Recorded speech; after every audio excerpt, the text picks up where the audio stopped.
Welcome, everyone. I'd like to introduce myself. My name is Brandon Williams. I'm the Vice President of the Student Government here at Holiday University. I'm majoring in social work. I'm minoring in English. We know that it's very wet outside with the rain, so we're so happy that all of you could attend. We know that this is part of our celebration of the 25th anniversary of the Deaf President Now movement. And we are doing a comparative civil rights panel with several panelists. We will start with our guest speaker, who I have the honor of introducing.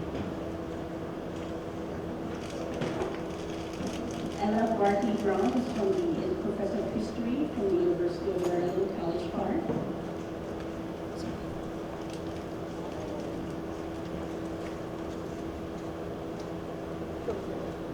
She has a joint appointment with History and Women's Studies. She has published many articles widely in a number of journals. She has received a number of awards as well. She has received an award regarding the best article in African American women's history and the best article in Southern women's history. She is also the past president of the Southern Association for Women Historians. Currently, she's on the editorial board of Women and U.S. Social Movements.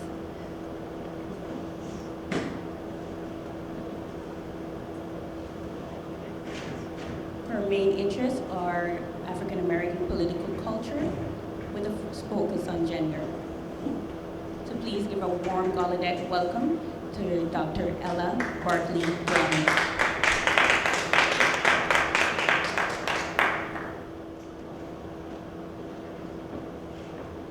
Good afternoon.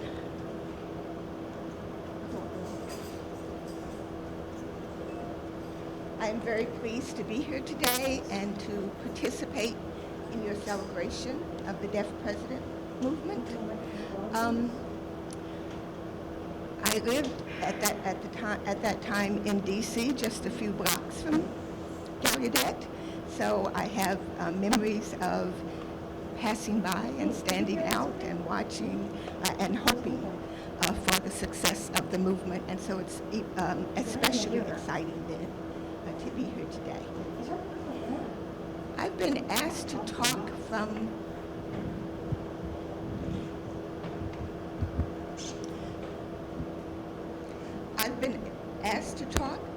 my own research on the civil rights movement, to think about how we see more and diverse kinds of people in a movement. Often when we think about social movements, who we see are the spokespeople, and those get defined as the leadership, and we sort of see a social movement through what they do and really give a lot of, and maybe too much importance to just the spokespeople of the movement. And so the research that I do looks at women in the civil rights movement, and by looking at women in the civil rights movement, you actually see a lot of other people. You see children and young people and working class people and all other kinds of people. So I want to talk about some of what I've learned from that research on the civil rights movement about thinking about the wide range of people that make a social movement possible and the wide range of kinds of leadership that are necessary in a social movement. And hopefully that will be of interest and sort of inform how you can think about the Deaf President movement and the diverse experiences of people within that. So the main point I want to make is that I think the main way that we see the whole range of people in a social movement is to think about political organizing as work, right? Really as work, as labor, as all kinds of work that has to be done in order for a movement to happen. And to then think about what all those pieces of work are. And that most often we are kind of focused on the big events, rallies, demonstrations, presentations of statements of grievances, etc. But those are the big events that often come after a lot of the work has been done. And we most often are, in terms of leadership, focused on the people we can see at, standing up in front and speaking at a big event. And that's a particular kind of leadership, but it's not the only kind of leadership. For a long time, people who studied social movements thought that the charismatic leader was responsible for a social movement, that because that person was charismatic, they got out and spoke, and people showed up wherever they were. And their speaking and talking was what made a movement possible. And so the point I'm making, and that a lot of scholars make, is that actually what makes a movement possible is the work of a lot of people, a lot of different kinds of work, and that work takes a lot of different kinds of leadership. So I'm going to talk about that and give you some examples of that. Most of my examples are from the Montgomery bus boycott, from a movement that I think is familiar to all of us, but that even in its familiarity, there might be things that surprise us about understanding how it operated and who the leadership was if we think about the work within the movement.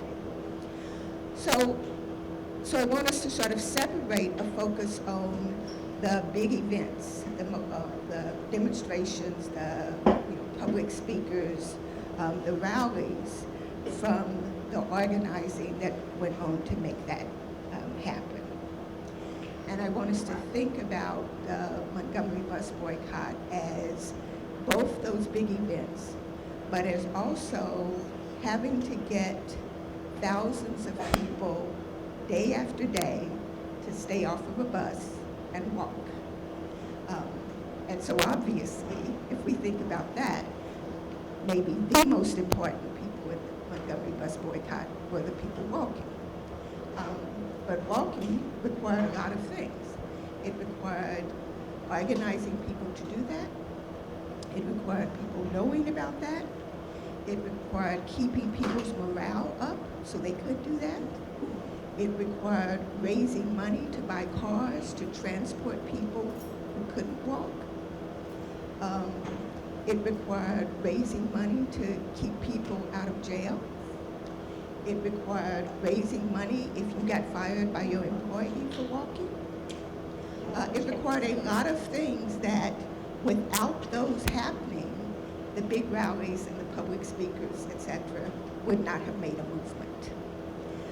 And so one of the groups that I think is really central to understanding both the Montgomery bus boycott, but the entire civil rights movement, might be a group of people that might be surprising to you as political activists, but beauticians, yes, the women that do our hair, are really one of the absolutely most central groups of people in the entire civil rights movement.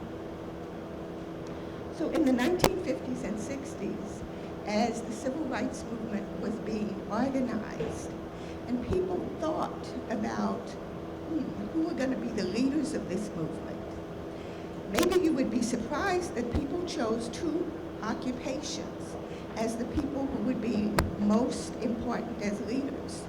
One of them wouldn't surprise you, ministers. We often think of ministers as the leaders of the civil rights movement. But the other one was beauticians. Beauticians have many things in common with ministers. Might not seem like it, but they do. One of the things they have in common is simply their access to large numbers of people and their ability to get information and news out about that. They also have in common a physical space. You need to meet. You have a church and you have beauty shops. They also have in common that they are paid, they make their livings, they are paid by Black people. They are not likely to get fired from their job for participating in or leading the civil rights movement. So in Montgomery, Beauticians become central to almost every aspect of how the Montgomery bus boycott works. They're central to people even knowing about it, like getting the information out, or knowing when different kind of changes were being made, or when there were important meetings to go to. But one of the things in any social movement, you have to make it possible for people to participate and keep participating. The Montgomery bus boycott lasted 381 days. People had to stay off the buses for 381 days. Many people walked 381 days. But we all could get sick. We could all get tired. Some people could be incapable of walking. And so the Montgomery bus boycott also required that there be alternative forms of transportation that people could take in order to stay off the bus and keep their job because they could get to work even if they couldn't walk. So carpools were developed, and those carpools were run out of beauty shops all over Montgomery. Beauticians were the dispatchers for the carpool. If you needed a ride, you knew where to go, and that was to a beauty shop. And the beauticians themselves that served as the dispatchers for that, getting information out about that. So in Montgomery, in that particular way, in getting news out, and in serving in a lot of leadership capacities, beauticians are maybe invisible to us in the Montgomery bus boycott, and it absolutely would not have operated in the way that it did without them. Beauticians were important not just for what they did in Montgomery. Beauticians were important because they were connected in a national organization around the country. Okay, I'm coming later. So one thing people needed if they were walking What do you need? What do you were need? shoes. You can't imagine how many shoes you might wear out. For 381 days, you had to walk all the way across the city and back several times. And so all across the country, beauty shops were the place where people went in and took their shoes and donated their shoes. Or people who got fired from their job because they were participating and needed money, needed clothes, needed food, needed resources. Beauty shops all across the country were the place where you went to donate that. I'm using the Montgomery bus boycott as an example, but what I'm saying about beauticians in the Montgomery bus boycott would be true to almost any part of the civil rights movement that we think about in the 1950s and 1960s. And beauticians are central to that and are central leadership. And so that means in Montgomery, when the leadership of the Montgomery bus boycott was meeting and making decisions, that leadership was not just Martin Luther King and other ministers and people we may be familiar with or imagine seeing, that the people who were central in those leadership meetings were beauticians who could really talk about what it is that people are saying, could really talk about what are the difficulties people are having with their employers or with participating in the movement, and those beauticians were central to that. We see beauticians only if we start to ask about what are all the layers of work that are involved in a civil rights movement. Work is organized differently in different kinds of movement structures. So a bureaucratic structure organizes work differently. We have a leader who sort of makes that's sort of making decisions, and everybody's going to follow those. The Montgomery bus boycott was organized in what's called an umbrella organization. It's a shelter over all of us, an umbrella organization.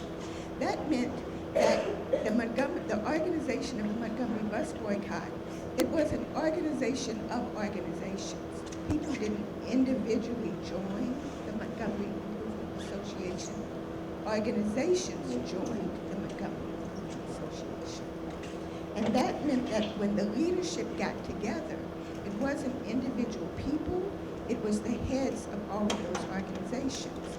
And many, even most of those organizations that had joined were organizations of women, organizations of labor activists, and that meant that the leadership council of the Montgomery bus boycott was a wide range of people. When I was young, quite some time ago, but when I was young, what you learned in school was that Rosa Parks was tired one day, she sat down, and spontaneously there was a bus boycott. I hope that's not what you still learn in school about the Montgomery bus boycott, but it could be. But the Montgomery bus boycott, for it to happen, for Rosa Parks to get arrested, and the next day there'd be a boycott, required that somebody had been doing years and years of organizing people to be ready for this moment. And the main organization that had been doing those years of organizing was an organization called the Women's Political Council. And what they had done was organize the entire city of Montgomery so that within a matter of hours, if there was information that needed to be got out to the Black community, that they had organized the city in neighborhoods and zones and contacts, those contacts being in beauty shops, but that within a matter of hours, they could in fact get information out about the boycott.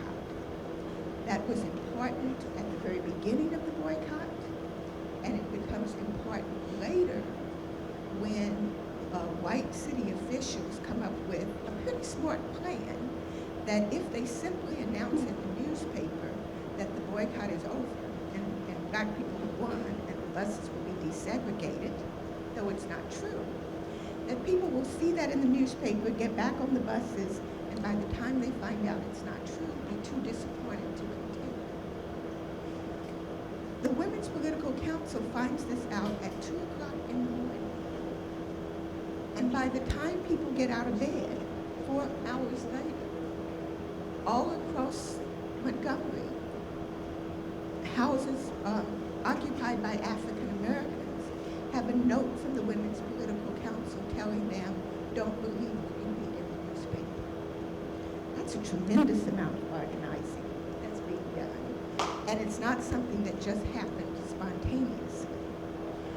So one of the important kinds of leadership, we think about public leadership, we think about charismatic leadership, but one of the most important forms of leadership in any social movement is the leadership that creates networks among people, networks that can be mobilized, networks that get out information, networks that build morale, networks that build a connection to a movement. Women are often, though not solely, the people who are operating those kinds of networks. And so one of the most important things about studying a social movement, when you see the public event, one of the most important things to do is to ask both what's behind it and what organizations have already been in existence that made that possible. And so then we see a wide range of other kind of leadership by looking at those organizations behind it, what made that possible, and what made it possible for different groups of people to feel that they were a part of this movement. Social movement theorists have often thought that it took a particular kind of person to be a leadership in a social movement. It took the more educated, it took the ministers, it took the charismatic. Increasingly, as scholars look at social movements, they recognize that what it actually takes is, number one, a wide range of kind of leadership, and we have come to actually understand things as leadership that we might not have thought of before. And one of those kinds of leadership is a leadership that's called bridge leadership. Who creates connections among a wide, diverse range of people? In a city, in a student body, there's a wide, diverse range of people who have both a connection to what the movement is about and a lot of differences. Who is it that makes those kind of connections and creates those kind of networks as absolutely essential to what a movement is? And looking for those connections, looking for the pre-existing organizations and how those pre-existing organizations get connected to the movement, looking for the people who are out there creating the networks among people, telling each other. Sometimes we think of that as just not all that important work, but that's actually central work. Like getting people there is not really that's a great speaker, because yeah, I might come hear that great speaker. Whether I'm going to show up and commit myself to something isn't really about whether I heard a great speech. It really is about the kind of networks that have made it possible. It really is about the kind of work that has gone on prior to that and how that work is brought into the existing movement. And so more recently, scholars have tried to parse out different kinds of leadership. Some people try to say that there's a difference between the kind of leadership of men and the leadership of women. I'm less likely to believe that, but lots of scholars will tell you that. I generally think that if we think there are differences between men and women, it's because we haven't actually looked for the same thing when we were looking at men and when we were looking at women. So one of the things I think is exciting about studying women in the civil rights movement is that I get to see a lot of different kind of men that I wouldn't have seen either. I get to see young people and others. Once I ask questions about who's creating networks, what's the work that has to be done, who's doing that work, who's making that possible, and when we see social movements as 24 hours a day work, and think about who's doing that 24 hours a day work, and then who's building people's morale. So one of the other really important things beauticians did was clean people up after demonstrations. People who've been beat, who had stuff thrown at them, people who had cigarettes burned in their hair and stuff. One of the really important things that they did was clean people up, provide morale, provide support. And so central to any social movement is how people feel supported. And that support doesn't come mainly from charismatic speakers. That support mainly again comes from the organizations and the institutions and the networks and the 24 hours a day work. So if we take any social movement and actually put on a piece of paper and say, what would somebody have to be doing 24 hours a day, every day for this to happen? So I think of social movements principally as work, as actual work, as a labor. And who is it that's doing the labor? And how do we think about the important pieces of that labor? And how do we come to recognize that labor also requires kinds of leadership that is most often invisible to us? And when we focus on work, then the wide range of people who are involved in any social movement become extremely visible to us. And then we can have arguments and debates about, well, is that really leadership or not? That's what scholars argue about, which things we would define as leadership or not. But we will certainly see a wide range of people within a movement. So tracing the work, thinking about how people are mobilized and then also organized, thinking about what institutional structures, what kind of organizational structures make possible different kinds of people's participating, thinking about the work that went on before the big events and the work that went on for weeks or months or years before the actual movement itself, and thinking about who and how collectivities are built and understanding that collectivities are seldom built in the public big events, but rather in sort of day-to-day, night by night, 24-hour day, 365 days a year, 10 years a decade kinds of movements and work. And then we will have a good idea of how social movements actually work and a wide range of people that we want to know about in order to understand social movements. Thank you.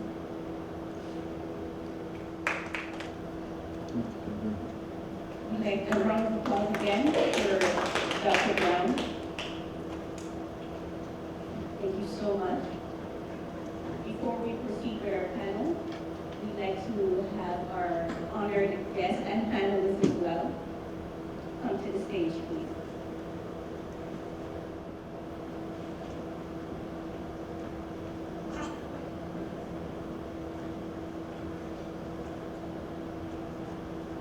We'll introduce our panelists. We also have a moderator who will be facilitating the discussion. He is the Executive Director of the Office of Diversity and Equity for Students, better known as ODES, and that is Edgar Palmer.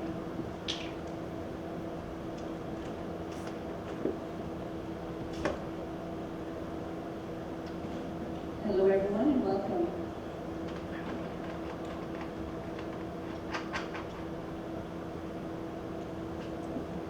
Today we will have a civil rights comparative panel discussion. We have several outstanding, well-known members of our community who are with us today. And I have the honor of introducing them to you. We have the current superintendent of the Marie Katzenbach New Jersey School for the Deaf.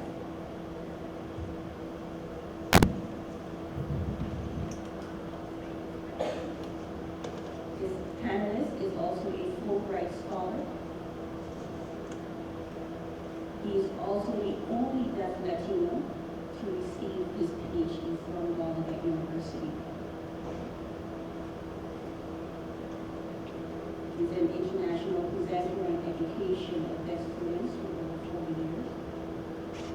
He has written many articles and papers. During the Deaf President Now movement, he was the chairperson of the Deaf President Now Fund.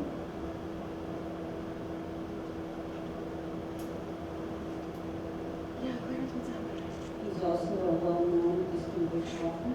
I'm not on audio, quick, hang on. He's the author of Deaf President Now, Triumph of the Spirit. I'm shooting. And welcome Dr. Angel Carlos. Also with us today, we have Dr. Isaac Abdullah. He is the current dean of the College of Liberal Arts, Sciences, and Technology.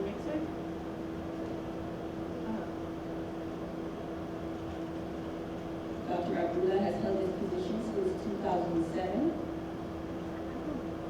He holds a PhD in Information Systems from the University of Maryland, College Park. He has spent 28 years teaching, researching, grant writing, and also in service in higher education. He has served 10 years here at Holiday University as coordinator of computer information systems, as coordinator of their program. And for 4 years, he also chaired the Department of Business here at the university. Dr. Abdullah has a great interest in the trends in higher education. These trends include accountability, assessment, and continuous improvement utilizing data-driven methodology. Welcome, Dr. Abdullah.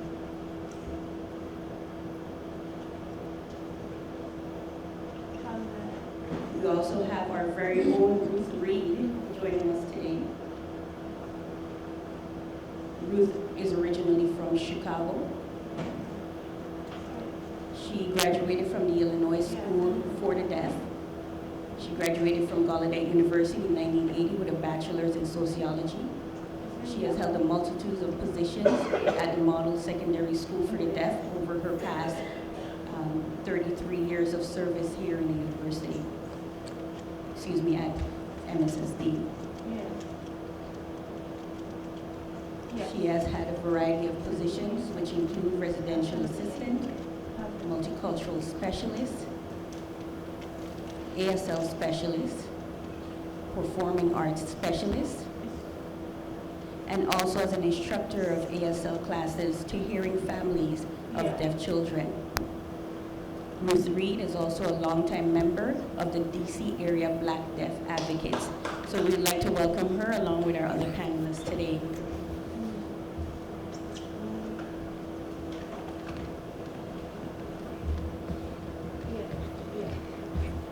Well, we can definitely say that it's been 25 years since the Deaf President Now movement. It occurred in a blink of an eye, and we can say that time has passed quickly and many events have occurred since then.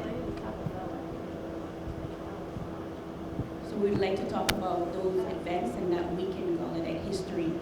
I have some questions for you, but if you'd like to also ask questions of each other, that is also fine.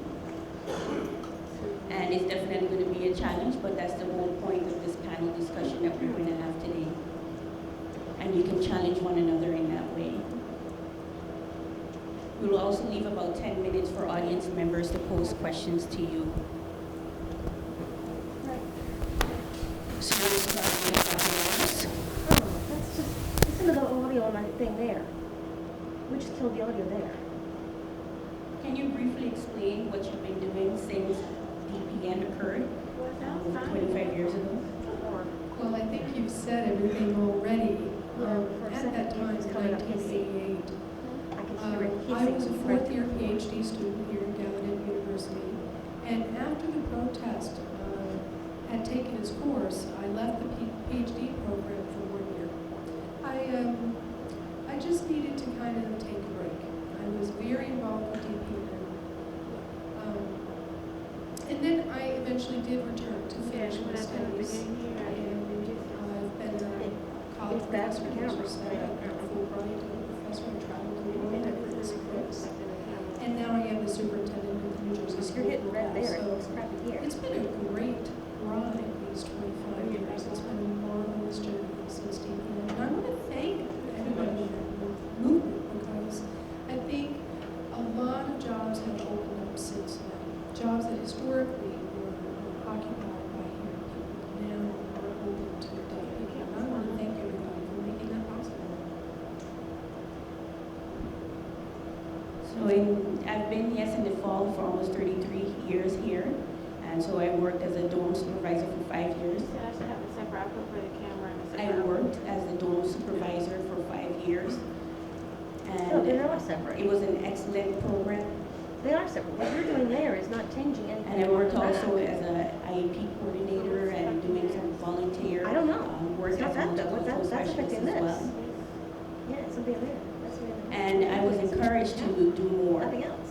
That's actually where I started, you know, the on the roots groundwork. At the same time, I wanted to return to school to be able to take some graduate courses as well. And I was working as a multicultural specialist.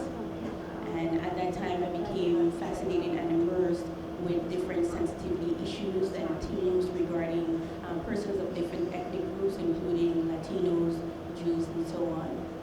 Can you not hear it or something? So when the DPN movement started in the year 1988, it really had a huge impact in opening doors for progress and development and helping me to increase my own experience in those 6 different jobs that I was able to have. And I don't know if the movement had not occurred, maybe I would have stayed in that position, would I not have been able to be promoted.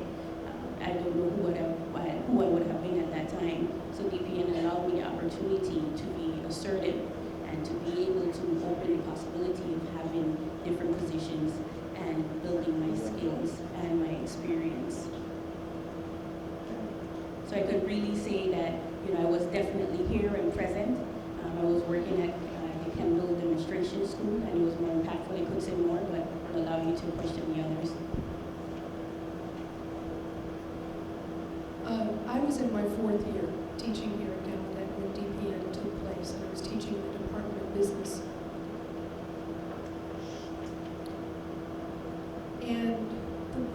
I see DPN is, it was a point on this campus where deaf people had really felt like that they were not able to succeed to higher degrees anymore. And here we were essentially being told that that was the case. And DPN was the event that let us all know that that was no longer the case. And that was no longer true. DPN was very inspiring in multiple ways. And DPN, in fact, influenced my decision to stay on the campus and continue teaching. I thought perhaps I would go elsewhere. But after the movement, I realized how important Gallaudet was and how important Gallaudet is to deaf people here and across the world. And in these 25 years, I've had a lot of different positions. And I truly value Gallaudet and the growth that I have had. This is a special place in the American education system. It is the only place that exists like this. You know, it's almost like we're a city on a hill. There are deaf people all over the world that look to go. In those early years when I was able to move up in my career,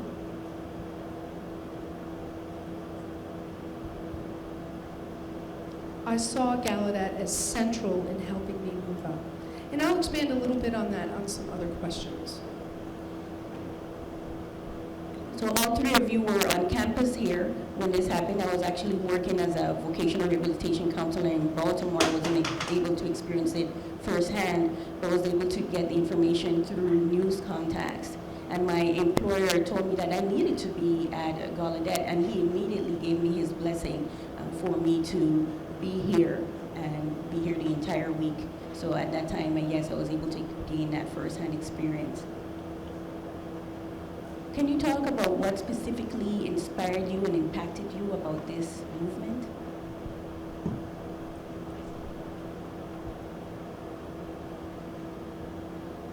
When DPN started, obviously there was much involvement before that, and I was unaware of all of the behind-the-scenes planning that was happening. Looking back on the event, it seems that the university had accepted the status quo.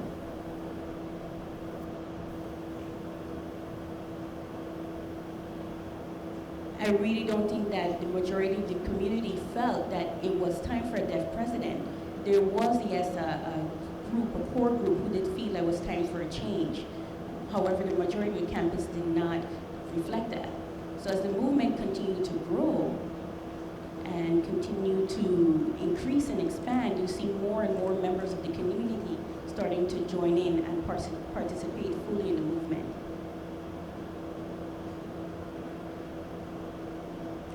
It was as if they had been sleeping and were now awake.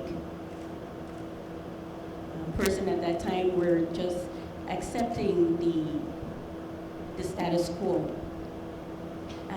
And they were complacent. So it's just like in the civil rights movement, there was a time when people were complacent and they got to a point when they had had enough. They had reached a climax of frustration. So it was a very inspiring time, and things have never been the same again since then. As I mentioned before, there was that glass ceiling that we could not get through, but the DPN movement allowed us to break through that glass ceiling and gain more opportunities. I was a teacher's aide at Kendall, and I remember Sunday, March 9th, when they had announced who they had selected as the president, and the fact that it was another hearing person. And do you know that there were no captions? There was no captioning, there was no text back in the day, okay? And I also, at the time, had no car. And I was a bus rider. I lived in DC, Northwest. So I came to work the next day. And lo and behold, the gates were locked and chained. And I asked myself, how am I going to get to work, and what are we going to do with the kids? And I had to explain to the people at the gate that I worked at Kendall, and they allowed me onto the campus. And so I walked up the hill, from the 8th Street gate, And so I had to walk all the way into the back of the campus. But there weren't any students there. There were no buses coming on the campus to Kendall School. And again, I was prepared for work. And it made me realize how much power the students at Gallaudet had. But as was mentioned earlier, obviously people had information, they were coordinating things. The older deaf people influenced them.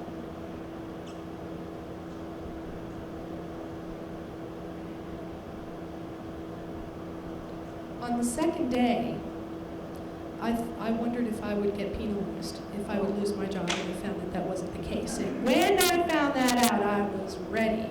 I was ready to involve the parents and the students and anybody else who would listen. You know, Kendall is my family. Kendall School is my family, so I was very grateful to get people involved. And at the time, I was telling my mom about how excited I was she was alive at the time. She said, we're going to march, we're going to protest. And my mom grew up in the 60s and when it was violent. And she told me to be careful. I didn't really think about that. I just thought, yeah, deaf power, let's go. And Mom said, be careful. And I insisted that it would be fine. She insisted that I should stay careful. But I was focused on the opportunity to fight the fight. And it was that full week that there wasn't any school. It was just involving people in the protest and sharing information with them and working it out, being prepared. And I was with everybody here at Gallaudet every day, and every single day was a new reason to be inspired. It was amazing. I'm going to give you three brief examples that inspired me. The first person I would say is Jerry Covell. Right before the protest started, we had Tim Reras, who was a deaf student leader, and we had student apathy at the time. The students didn't really feel motivated to have a deaf president. And so Jerry Covell was asked to volunteer, and he really, put true effort in that. So before the protest even started, that work had began. So we had Greg Leibach as a student leader, and then we had Jerry Covell, who was in the fight as well. And we were really focused on the Deaf President Now movement, and I really commend his spirit in beginning that, looking to the community first and thinking about himself second. So before the DPN movement, as a Latino student, I felt much pressure. And I'm sure as an African-American student, you felt much pressure as well, and you had much oppression, and you also had the LGBT community who felt pressure as well, or oppression as well within the community. So there are all of these intersections that were occurring. So you had gay persons, lesbian persons, deaf and hard of hearing, African-Americans, Latinos, who were all in solidarity for this movement. The third point that was very inspiring were the hearing people who were also involved. As Dr. Brown mentioned, you have the leaders who are in the forefront, but you really have to think about those persons who are behind the scenes. And there were multitudes of hearing people who supported us.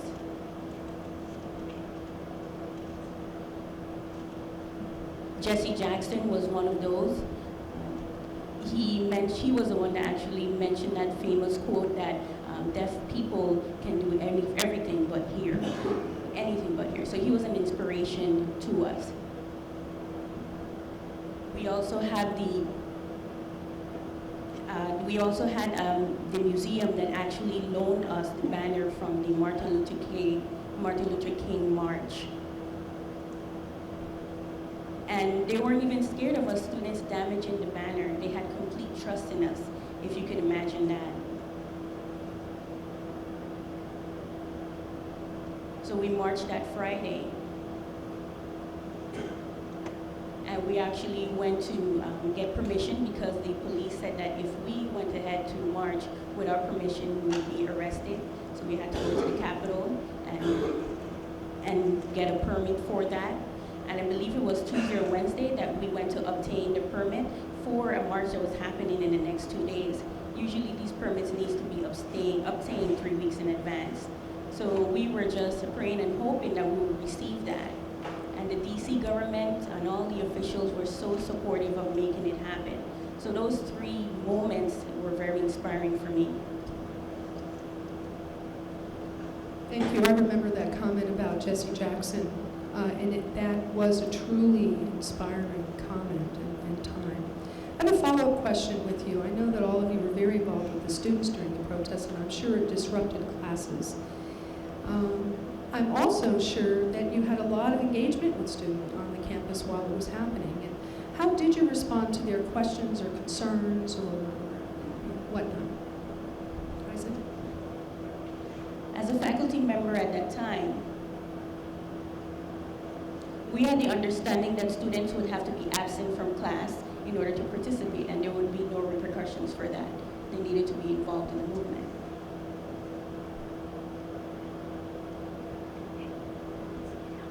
Most of the students who approached me were mostly international students. For them, this concept was inconceivable to think that a deaf person could have this place of authority. So that began a lot of great discussions comparing their own countries' traditions and behaviors and treatment of deaf people with what was happening here with the DPN movement, and helping them to see that they could also fight that fight where they are. It helped them to be introspective and look at themselves and understand where they were in that movement. So again, there were no reprisals for the students missing class. We understood that this was a very important event. It was life-changing. And it was also an opportunity for students to participate. So for instance, in this building itself, most of the get-togethers and meetings took place in this building. So it was fantastic. At the same time the movement was happening, there were lots of festivities, and it was almost a festival atmosphere. So you had a positive atmosphere of everyone banding together with the fight that they were having as well. Again, I was at Kendall School. Parents were really key for us. We needed to get them involved. It were their parents. It was parents and their children. It was about their children's rights. So it was about parents and teachers and staff and the students all coming together. And it was about giving the children an opportunity to learn. So much was going on, and so much needed to be explained and taught and contextualized. And we took that on.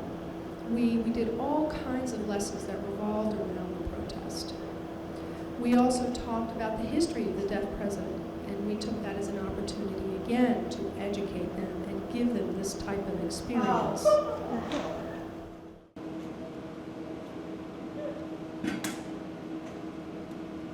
Yeah, I forgot where I was. Yes, we're talking about involving the students and parents as well in what was happening. Right, exactly. And I came every day, we all went to the field house or the gym so that we would talk about what to expect from the day, and I was here every day to show support. And then I would go back to Kendall and it was truly, and then the day, 8th Street, the spirit of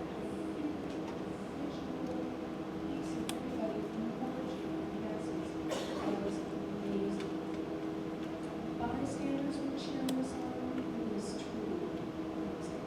Speaking of the banner that we were mentioned, I have a dream banner that we're preparing the march, correct? That's right, and the NAACP said, we did it. And we did have to be very careful with the instructor.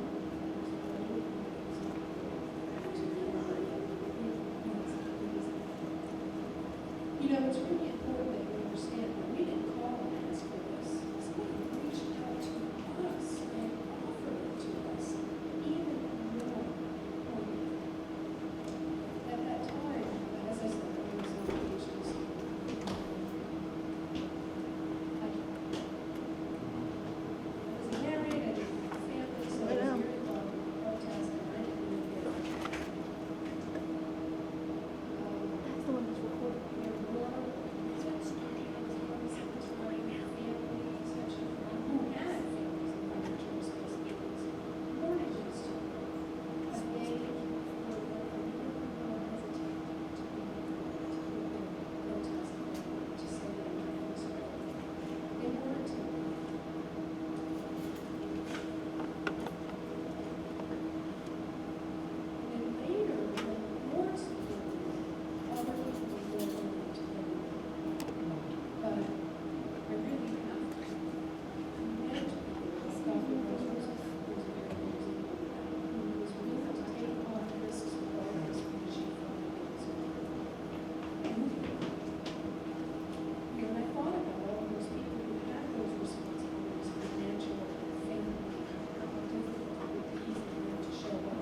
many years, and I love doing so.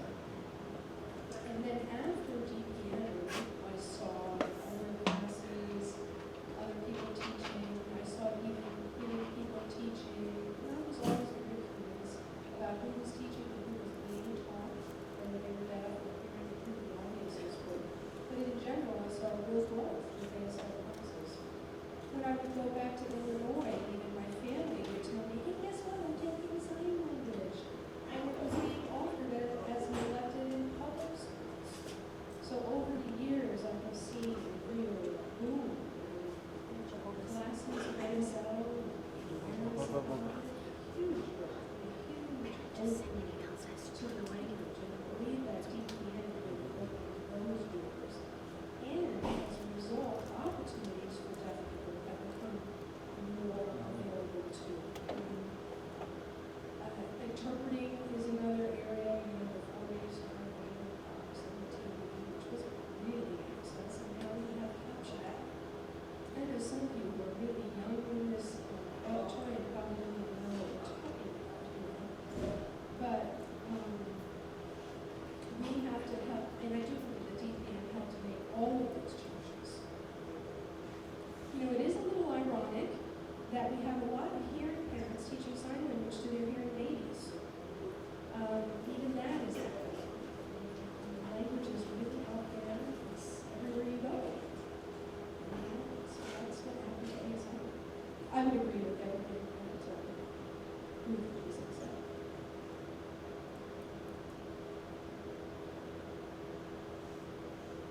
In the interest of time, I'm going to ask one last question. What are some of the lessons that you have learned from DPN? Dr. Ramos, you mentioned several that inspired you. I really want to talk about these concrete lessons that have stayed with you throughout the years.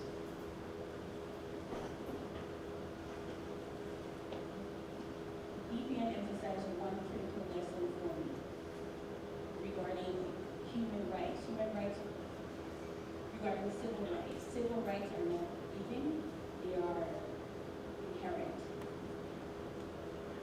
And you need to grab it and take the opportunity because it's not going to be given to you. You have to work hard for it. So I think that's one of the first lessons that we learned.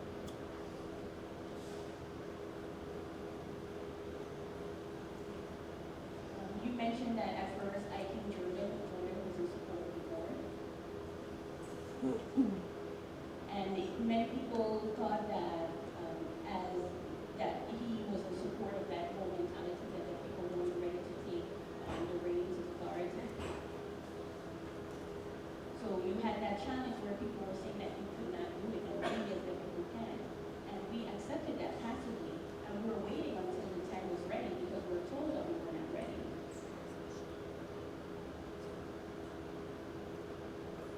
Some people mentioned that we probably could have had a deaf president back in 1901. Why couldn't that have been the case? But it's because the world at large actually was not ready for that president. It wasn't because we as the deaf community weren't ready. We had the mental capacity, we had the education and everything that was needed, but it was actually society that wasn't ready for that. And even in 1988, they continued with that same mentality. And we internalized that. We internalized that feeling of being unprepared. We collaborated in our own oppression. So that was a very important lesson and an honest lesson that we need to take from that. Very similar to what Isaac is sharing. After DPN, I felt like there were a lot more opportunities. And I was inspired by knowing that Gallaudet University had a deaf president. And again, it was not only an opportunity for him, it was an opportunity for Reynolds, as he says, it was other people, and now picking a deaf woman as the superintendent for the Illinois School for the Deaf. And that was just this year, okay, for the first time. And up until this point, it had been hearing people, and we did have someone new. So I don't have any objection to that. I think that's definitely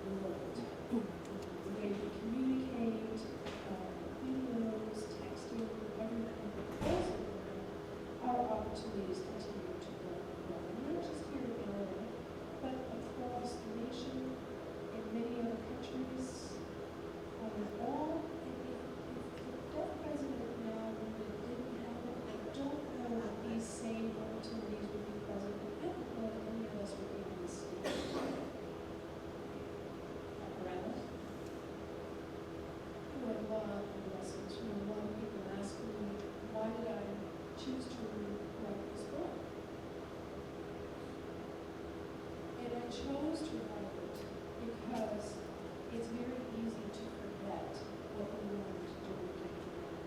And the biggest lesson of that movement is that we all need to work together as black people, regardless of what our other identities may be, whether it's Armenian, Latino, or Black, or Asian, to understand that we are united in being best. And the second lesson is that we have to work with people outside of our community. As Dr. Allen just talked about, the civil rights movement, who was there to help and push it. There were allies there to help, and without those allies, they might not have succeeded. And the same thing is true in the women's fight for civil rights. When women were interested in getting a vote, the allies of men were significant in pushing that movement forward. You see, the same thing is true with DPN. It was the deaf community who was front and center, but it's also true that the allies of the hearing community would not have succeeded. So the lesson is to always reach outside of your community for that kind of assistance and help, and to also not see any of us as one better than the other, but all working together. I agree. You mentioned about the hearing allies that we have, and that is so true. I'd also like to mention and emphasize the work of the interpreters and providing communication access during that time. So we'd like to thank the interpreters back then and those in the room as well. You know, in fact, there were interpreters who flew from California and Texas. They paid their own way to be here and provide services free of charge during that week. I mean, imagine how it was that we were able to communicate immediately without their support. So kudos to all the interpreters who took on that work. You know, at Kendall, the teachers are taking on educating the students about DPN so that those lessons are not lost and that historical information is transferred from generation to generation and throughout their high school. We're going to make sure that they know about this movement and that they don't forget about it and continue to expose them to it. We talk about it, we even do some role plays about it. We feel like it's really important for them to learn about this. And that's what we're doing right now. So it was all really, really special to me. On that note, thank you so much, panelists, and a round of applause. We'd like to open the floor now for questions from audience members. We have about 10 minutes to do so. Please come up, line up on the left side of the stage.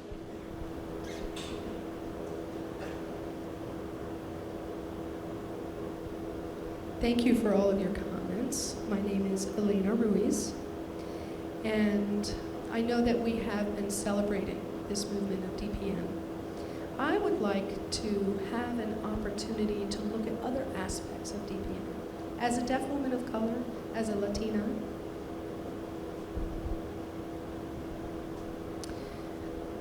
and I'm a master's student, and I know that DPN did succeed in many things, but not in everything.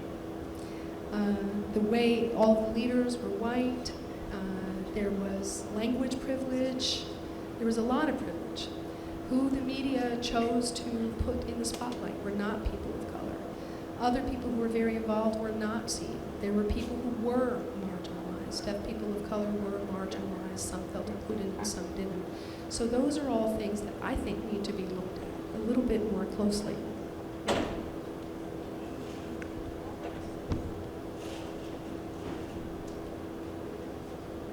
I did not feel rejected or excluded during DPN that occurred 25 years ago. Myself and other international students were actually invited to participate, and we were invited to do the march to Capitol Hill.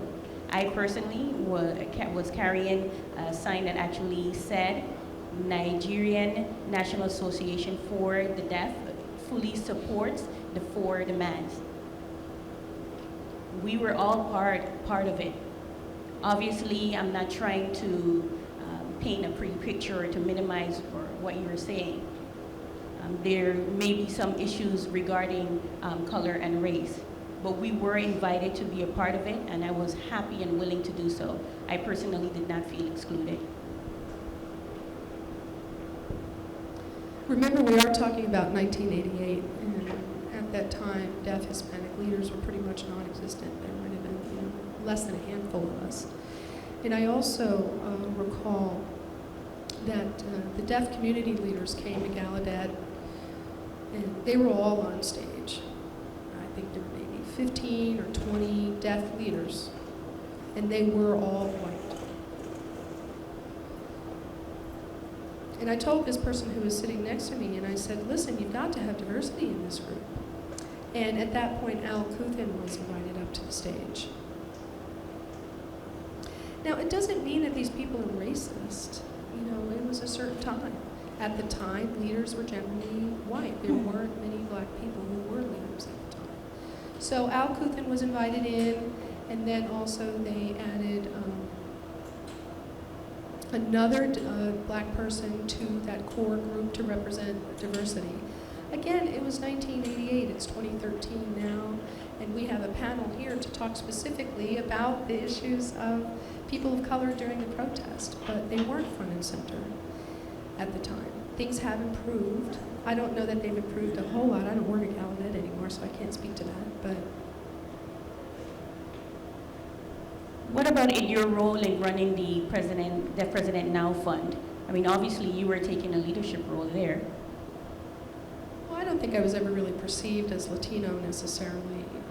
I think I was, you know, Angela Ramos and a human being. And again, it was during the time. There wasn't a whole lot of rhetoric around who belonged to which ethnicity or race. Now, before 1988, we had the Deaf Black Advocates on the national level. Okay, now they had just started as an organization just a few years before that. They were in existence for only 8 years. Now, NED did recognize that all of the leadership was white, and they reached out to Deaf Black Advocates to get more representation. And they reached out to the Latino community too. Now, before that, they were closed to any gay representation, any black representation. And I remember coming, when I came to Gallaudet, nobody knew who was anything, everything was very secretive. And then when DPN broke out, so did everybody else, in terms of who they were, in terms of identifying themselves, in terms of saying what they were about. Even the Asian deaf community started at that point, or started to identify themselves at that point. So they did reach out. They recognized that there was a responsibility to have some representation.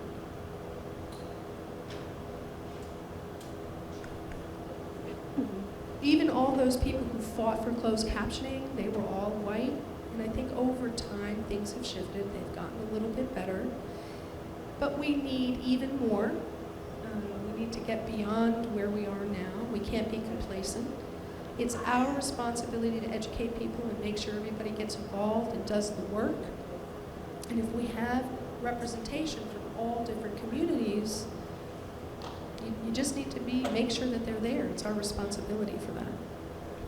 I believe at that time there was only one person who was black or African American that had a PhD at the time, and that was Dr. Glenn Anderson. Right, and if you look at the Gallaudet Board of Trustees, we had white deaf people, we had black deaf people, right? But I'm not sure that we still have any Latino deaf person on the board today. You know? And this is 25 years after DPN, so we still have some work to do. That is true. Any other questions from the audience?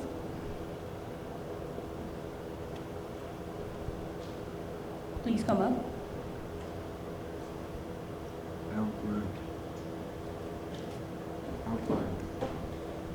Hello, everyone.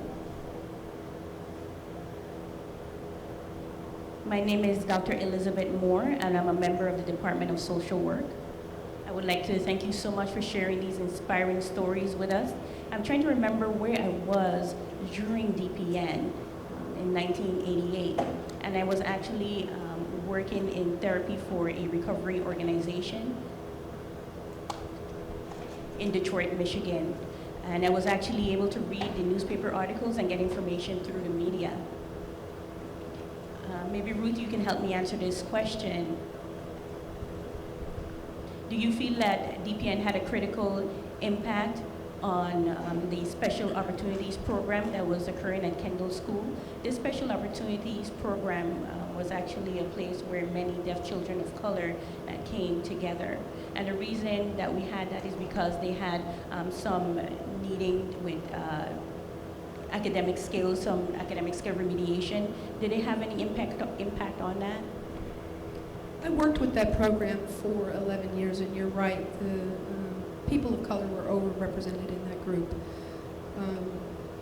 Most of the white students were on an academic track, and I'm going to just say this plainly and honestly, okay? That's the case. But again, they said it was because of what they needed.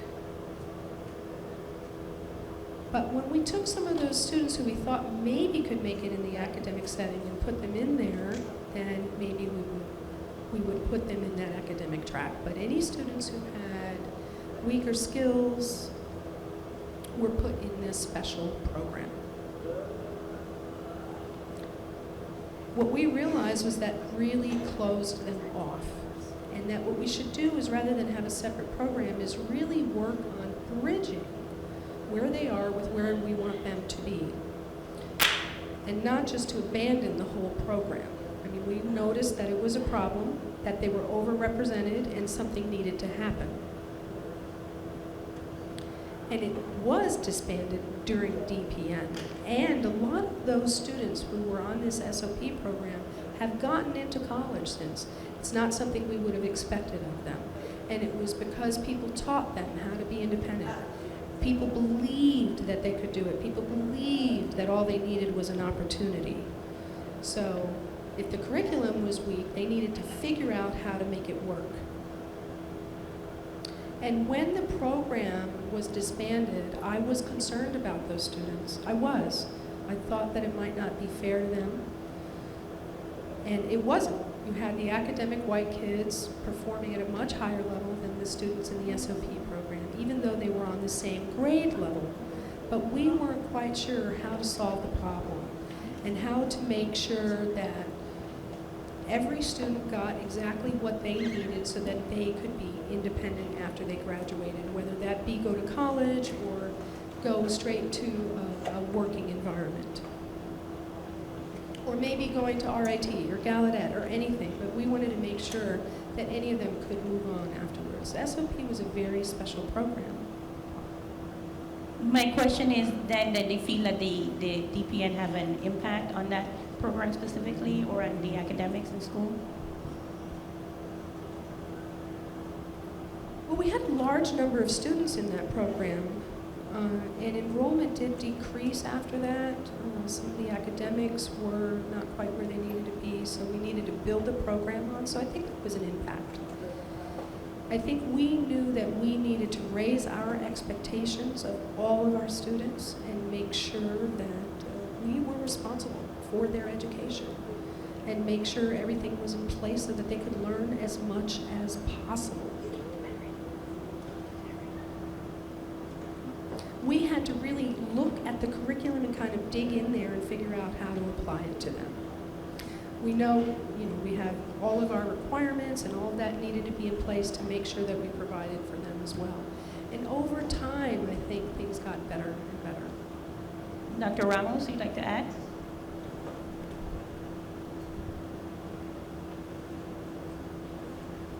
I think what Ruth is saying is very true, and it's not only true at Kendall School. I think that some of the same things happened all over the United States. In my PhD studies, what I did was compare white deaf people to Hispanic deaf people. And I essentially was asking the question about why is it that white deaf people were getting into college programs at a much higher rate than Latino deaf people, even when they had a similar GPA.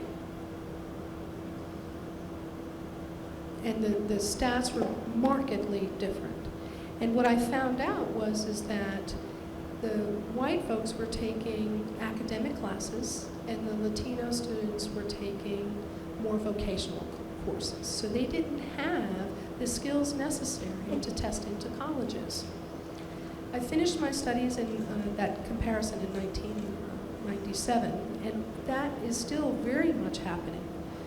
And we need to fix ourselves as educators to solve that problem. As you said, there are a lot of lessons, and we all did work together during DPN. And when it was over, we all kind of went back to the status quo. And we were not working together any longer. And that's what we need to do today. When we come together that way, anything is possible.